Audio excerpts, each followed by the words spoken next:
नमस्कार दोस्तों, आज एक बार फिर आपका स्वागत है एसएस एजुकेशनल पाठशाला में। आज हम जाति धर्म लैंगिक मसले का वीडियो के पार्ट 2 को देखते हैं। वीडियो के पार्ट 1 में हमने देखा कि जो लैंगिक मसले हैं या जो भारत में स्त्रियों की स्थिति है वो किस प्रकार पिछड़ रही है, उनका राजनीति में किस प्रकार कम प्रतिनिधित्व या कम भूमिका है। वीडियो के भाग 2 में देखेंगे कि धर्म व सांप्रदायिकता और राजनीति, ये जो धर्म है और सांप्रदायिकता और राजनीति को किस प्रकार प्रभावित करते हैं।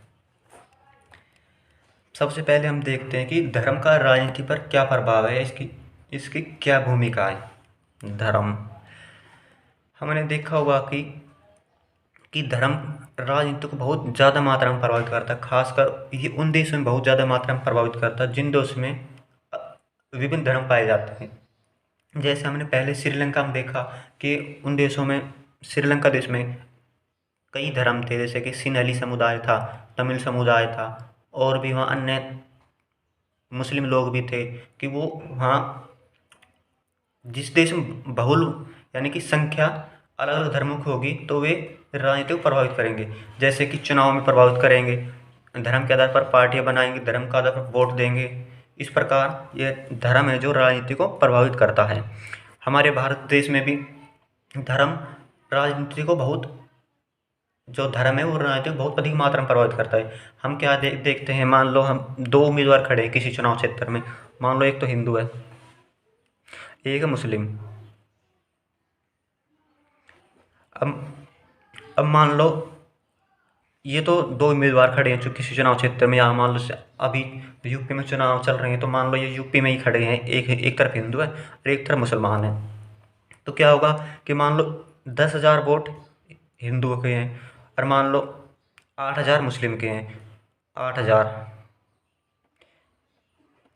अब क्या होगा कि ये संभावना बहुत ज़्यादा मात्रा में है कि जो हिंदू है, 10,000 हिंदू है, वे केवल हिंदू को वोट देंगे और जो मुस्लिम है वे मुस्लिम को वोट देंगे। और क्या होगा कि हिंदू जीत जाएगा चुनाव में, चाहे बेशक से वे एक योग्य उम्मीदवार हो या न हो, या वो कोई विकास कार्य कर सकता हो न कर सकता हो, पढ़ा लिखा हो या न हो।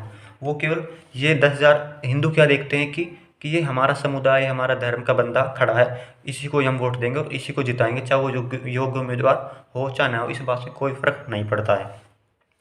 अब हम देखते हैं कि कुछ विचार, धर्म के आधार पर विचार कि धर्म राजनीति को कैसे प्रभावित करता है। सबसे पहले हम गांधी जी के विचार को देखते हैं। गांधी जी का विचार था कि धर्म को कभी भी राजनीति से अलग नहीं किया जा सकता, जिसका अर्थ यह है कि किसी हिंदू या किसी मुस्लिम से न होकर नैतिक मूल्य से था। इसका अर्थ ये हुआ कि गांधी जी का कहने का तात्पर्य ये नहीं था कि हम धर्म को राजनीति से अलग नहीं कर सकते। जैसे कि मुस्लिम धर्म है, सिख धर्म है, जैन, हिंदू, ये इसको हम राजनीति से अलग नहीं कर सकते।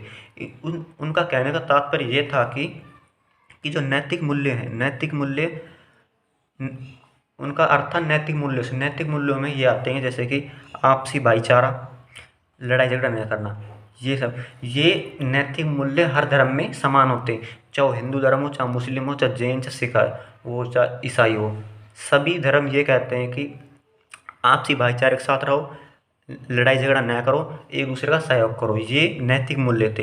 इसलिए गांधी जी चाहते थे कि राजनीति, धर्म को राजनीति से अलग नहीं कर सकते। उनका कहने का तात्पर्य अर्थ यही था कि जिससे कि लोगों में आपस की भावना उत्पन्न हो और जिससे कि जो राजनीतिक क्षेत्र लोगों की भागीदारी अच्छी हो सके, जिससे देश ग्रोथ और विकास के क्षेत्र की राह पर अग्रसर हो सके।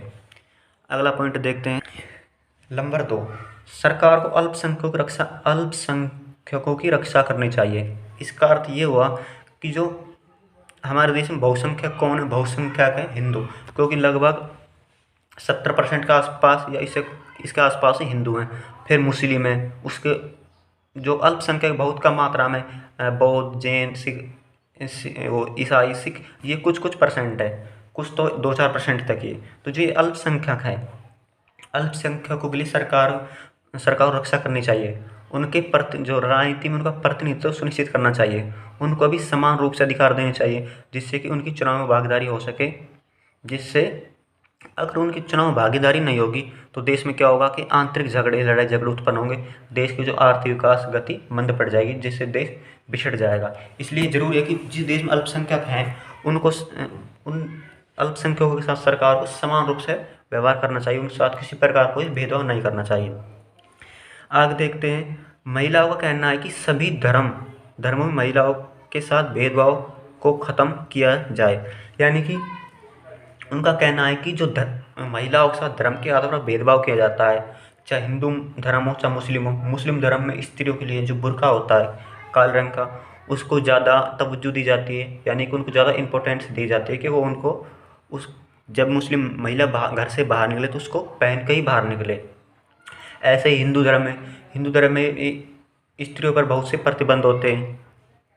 तो जो ये प्रतिबंध, ये भेदभाव हैं, उनके साथ ख़त्म किए जाए कि धर्म के आधार पर जो उनके साथ ये भेदभाव होते हैं इनको ख़त्म किया जाए, जिससे कि जो महिला है वो भी राजनीति में अपनी समान रूप से भागीदारी प्रस्तुत कर सकें, जिससे कि देश के लिए जब किसी देश में अपने वोट के प्रति लोगों में जागरूकता होगी या तो देश में एक अच्छी सरकार निर्माण होगा, अच्छी सरकार चुनी जाएगी और देश के लिए जो फ़ायदेमंद होता है। और बहुत से कारण हैं जो धर्म के आधार पर प्रभावित करते हैं। धर्म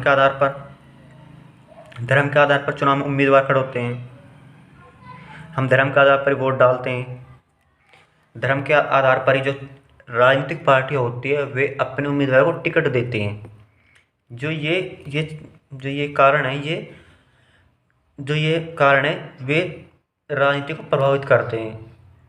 अगर राजनीति धर्म को प्रभावित न करेगी तो देश के लिए अच्छा होगा। इसके लिए क्या है कि सरकार को केवल एक धर्म के प्रति सहानुभूति न रख के बल्कि हर धर्म के प्रति समान रूप से व्यवहार करना चाहिए। मान लो सरकार ने 1 लाख रुपए मान लो, एक छोटी सी रकम समझने के लिए 1 लाख रुपए मान लो सरकार ने हिंदू धर्म के विकास के लिए या कोई ऐसा स्कूल है जिसमें केवल हिंदू धर्म के बच्चे पढ़ते हैं, उसके विकास के लिए, उसके कमरे बनाने के लिए रिपेयर के लिए 1 लाख रुपये दिए। अगर सरकार इसी प्रकार जो कोई मुस्लिम स्कूल है उसमें केवल मुस्लिम शिक्षा दी जाती है, अगर सरकार उसको पैसे नहीं देगी तो उसके लिए क्या होगा कि वो उनके लिए समान व्यवहार नहीं होगा, जिससे कि उनमें एक रोष या टकराहट की स्थिति पैदा हो जाएगी कि सरकार ने हिंदू धर्म के प्रति तो उदार भाव रखती है और मुस्लिम धर्म के प्रति ऐसा कोई विचार नहीं रखती, जिसके कारण हिंदू धर्म में और मुस्लिम लोगों के प्रति मनमुटाव स्थिति उत्पन्न होगी। ये मनमुटाव स्थिति किसी भी देश के लिए लाभदायक नहीं होती है। आगे देखते हैं सांप्रदायिकता क्या है, इसके राजनीति पर क्या प्रभाव पड़ते हैं। जब एक धर्म के विचारों को दूसरे धर्म से श्रेष्ठ समझने लगता है, यानी कि जब एक धर्म या एक संप्रदाय दूसरे धर्म या संप्रदाय के विचारों से अपने आप को श्रेष्ठ समझने लगता है और राज्य किसी धर्म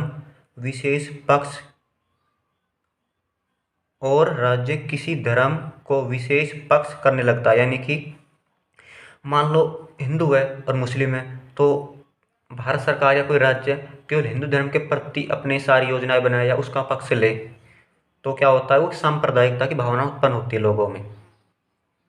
तो ऐसी स्थिति में और अधिक टकराहट होने लगती है और इसे ही हम सांप्रदायिकता कहते हैं। यानी कि इसका मोटे तौर पर अर्थ क्या हुआ, एक छोटे शब्द में, कि किसी विशेष धर्म के प्रति सरकार की भावना होना ही सांप्रदायिकता। इससे क्या होगा कि सरकार किसी एक धर्म को पक्ष कर रही है तो दूसरे धर्म में जो मनमुटाव होगा वही सांप्रदायिकता कहलाएगा। सांप्रदायिकता के आधार पर हम फिर चुनाव होते हैं, तो सरकार जिस धर्म के प्रति ज़्यादा उदार है या ज़्यादा योजनाएं ला रही है, ज़्यादा कार्य कर रही, वो लोग उसको वोट देंगे। और जिस धर्म के लिए सरकार ने कार्य नहीं किया उसमें मनमुटाव स्थिति होगी, टकराहट होगी।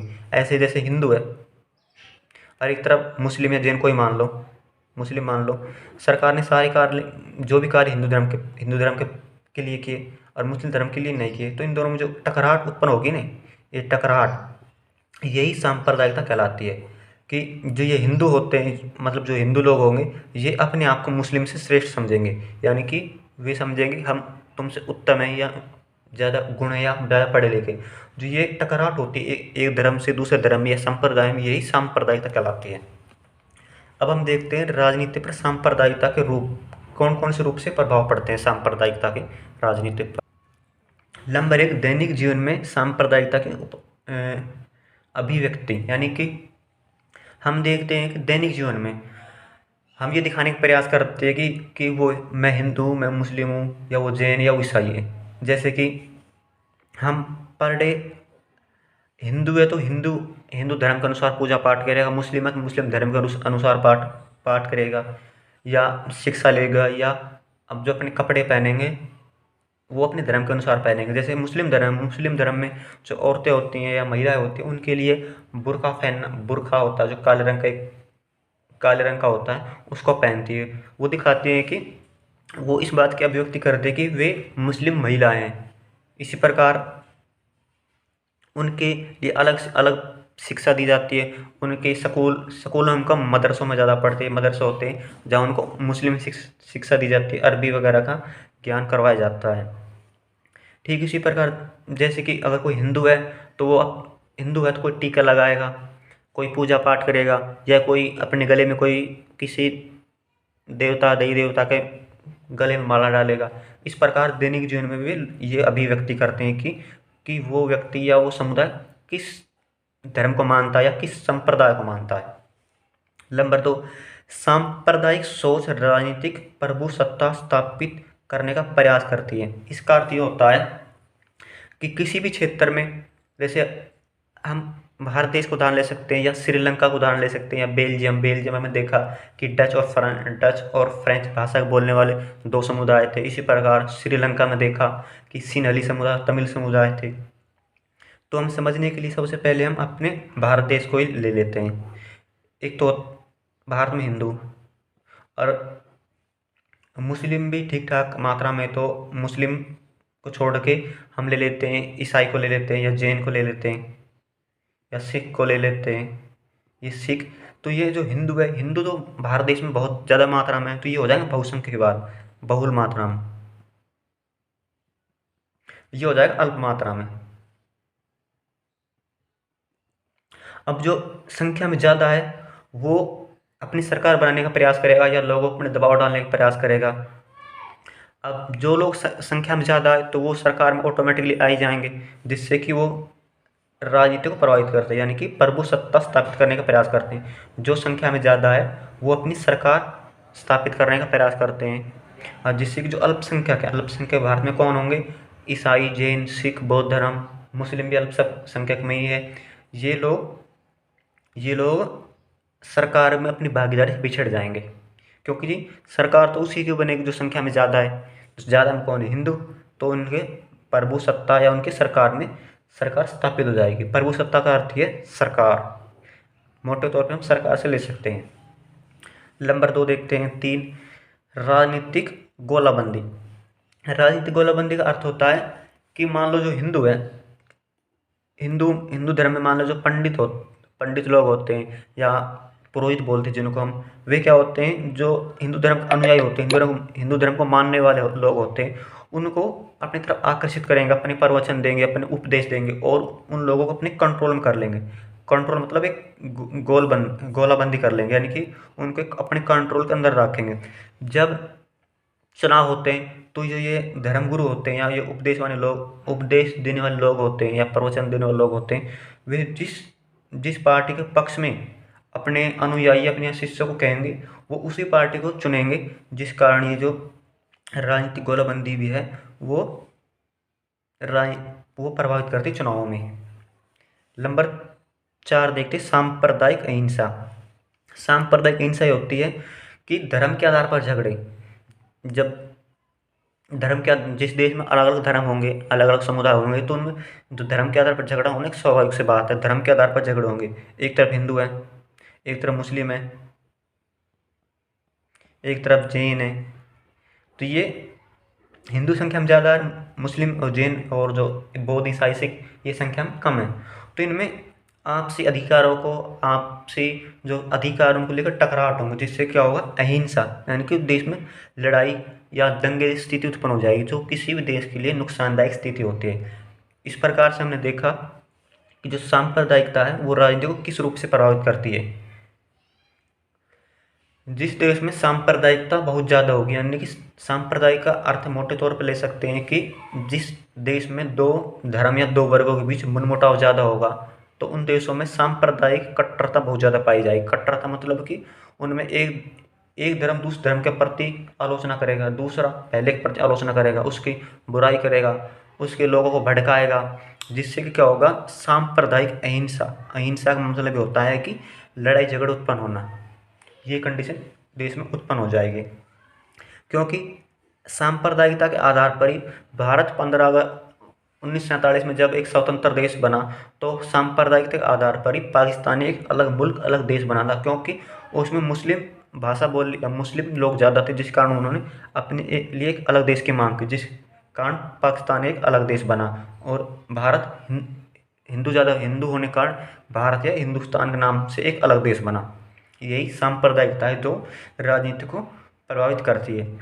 जब चुनाव होते हैं तो राजनीति में धर्म और सांप्रदायिकता बहुत अधिक मात्रा में प्रभावित होती है, कि जो उम्मीदवार होते हैं वो धर्म के नाम पर वोट मांगते हैं, अपना पार्टी धर्म के नाम पर उम्मीदवार खड़ा करती है, वो लोगों को अपनी तरफ आकर्षित करने के लिए लुभावने नारे देते हैं, कि कहते हैं कि अगर हमारी पार्टी की सरकार बनी तो हम मुस्लिम लोगों के लिए ये कर देंगे, हिंदू लोगों के लिए ये कर देंगे।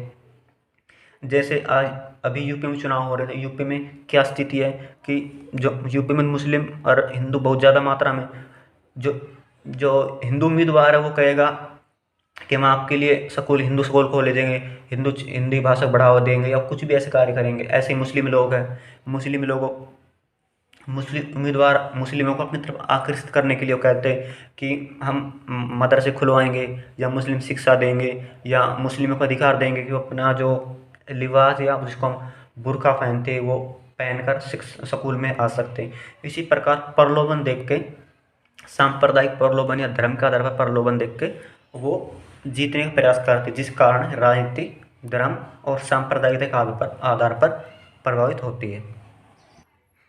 अब आगे देखते हैं कि धर्मनिरपेक्ष व पंथ निरपेक्ष राज्य क्या है। इसका सीधा सा मतलब है, सबसे पहले तो धर्मनिरपेक्ष और पंथ निरपेक्ष दोनों एक ही शब्द है, इनका एक ही अर्थ होता है। पंथ निरपेक्ष या धर्मनिरपेक्ष का मतलब होता है, मान लो एक तरफ हिंदू धर्म है, मुस्लिम,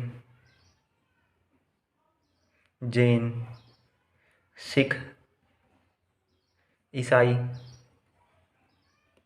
या बौद्ध धर्म, ये सभी धर्म है। तो सरकार किसी विशेष धर्म के प्रति लगाव ना रखे, किसी विशेष धर्म को बढ़ावा न दे, किसी विशेष धर्म के प्रति जो उदारता है ज़्यादा न रखे, यानी कि सभी धर्मों को समान समझना, सभी के लिए समान रूप से कार्य करना, किसी विशेष धर्म को बढ़ावा न देना ही पंथ निरपेक्ष है। जिस कारण भारत देश भी एक पंथ निरपेक्ष राज्य है। पंथ निरपेक्ष का अर्थ होता है कि किसी विशेष धर्म को बढ़ावा नहीं देना, सभी धर्मों को, सभी संप्रदायों को, सभी को समान समझना। अगर मान लो सरकार ने 10 लाख रुपए मान लो जैन धर्म को दिए कि वो अपनी शिक्षा को बढ़ाए, यानी कि अपना विकास करने के लिए शिक्षा क्षेत्र में लगाए, या कोई भी अन्य कार्य करे, तो 10 लाख रुपए ही वो इन सभी धर्मों को देगा। अगर नहीं देगा तो किसी को नहीं देगा, देगा तो सबको देगा। कि हमने स्कूल में देखा होगा कि जो स्कूल में कपड़े होते हैं, जो हम ड्रेस पहनते हैं, वो किसी विशेष धर्म के प्रति थोड़ी होती हैं। ऐसा थोड़ी होता है कि मुस्लिम बच्चा आ रहा तो वो बुर्का पहन के आएगा, और जो मान लो हिंदू लड़की आई तो सूट सलवार वगैरह कुछ ऐसे पहन के आएगी। तो क्या होता है कि सब समान पहन के आते हैं, सभी की ड्रेस समान होती है, किसी में किसी प्रकार का कोई अंतर नहीं होता है। इसी को हम पंथ निरपेक्ष कहते हैं। पंथ निरपेक्ष शब्द भारतीय संविधान में 1976 42 संविधान संशोधन हुआ था। संविधान संशोधन 1976 में पंथ निरपेक्ष शब्द जोड़ा गया था। जिसके कारण स्पष्ट रूप से कहा गया है कि भारत एक पंथ निरपेक्ष राज्य है या धर्मनिरपेक्ष। वो किसी विशेष धर्म के प्रति लगाव न रखेगा, वो सभी धर्मों को समान समझेगा, किसी के साथ कोई भेदभाव नहीं करेगा। आगे देखते हैं जातिगत असमानताएं।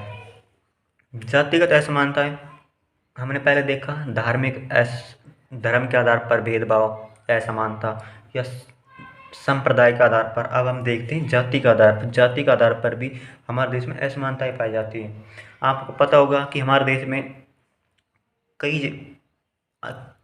कई जातियाँ पाई जाती है, जैसे कि कोई भी जाति मान लो, जैसे कि ब्राह्मण हो गया, क्षत्रिय होगा, यानी कि SC और ST, और जो अन्य वो जो ट्राइबल जनजातियाँ हैं, जिनको हम वो जनजातियाँ बोलते हैं, उनको अंग्रेजी में ट्राइबल बोलते हैं।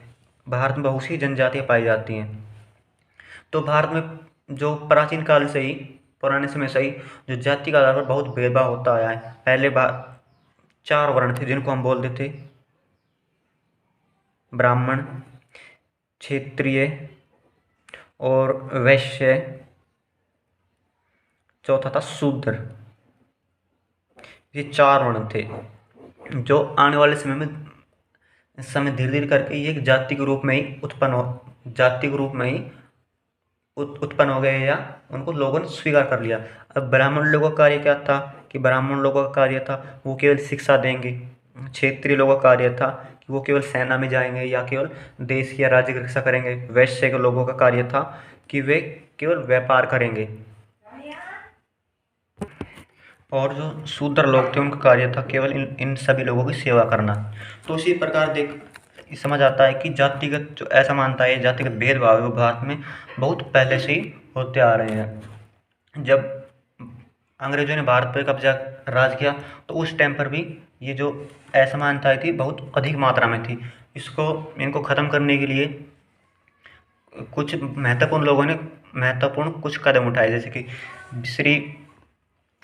डॉक्टर बी आर अम्बेडकर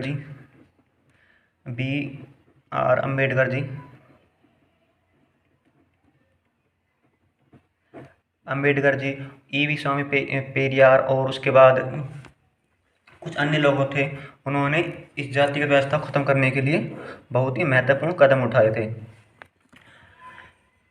इसके बाद हमारे जब भारत आज़ाद हुआ 1947 में, तो उसके बाद हमारे संविधान में जो अनुच्छेद 17 है, आर्टिकल 17, उसमें अस्पृश्यता यानी कि छुआछूत का अंत कर दिया है। यानी कि संवैधानिक तौर पर किसी को जाति के आधार पर या कोई भेदभाव नहीं किया जा सकता।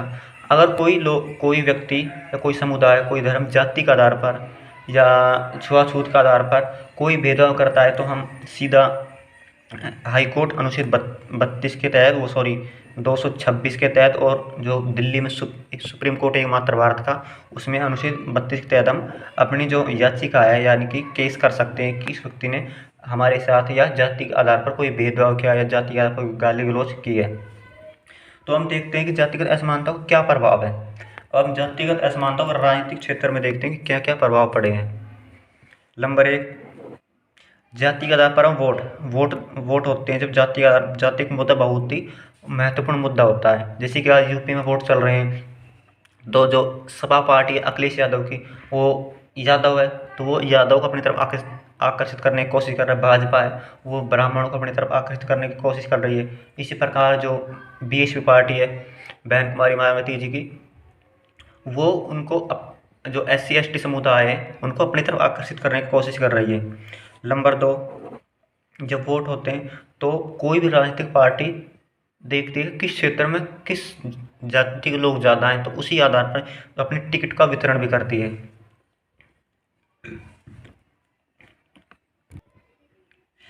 नंबर आगे देखते हैं कि आज के समय में गाँव में कुछ 1-2 केस जाति के आधार पर देखने को मिल जाते हैं, लेकिन शहरों में आजकल स्थिति सुधर गई है, क्योंकि जो शहरों में पढ़े लिखे लोग ज़्यादा होते हैं तो वो जातिगत असमानता को बहुत कम मात्रा मानते हैं, लेकिन फिर भी गाँव में कुछ ये कंडीशन देखने को मिल जाती है।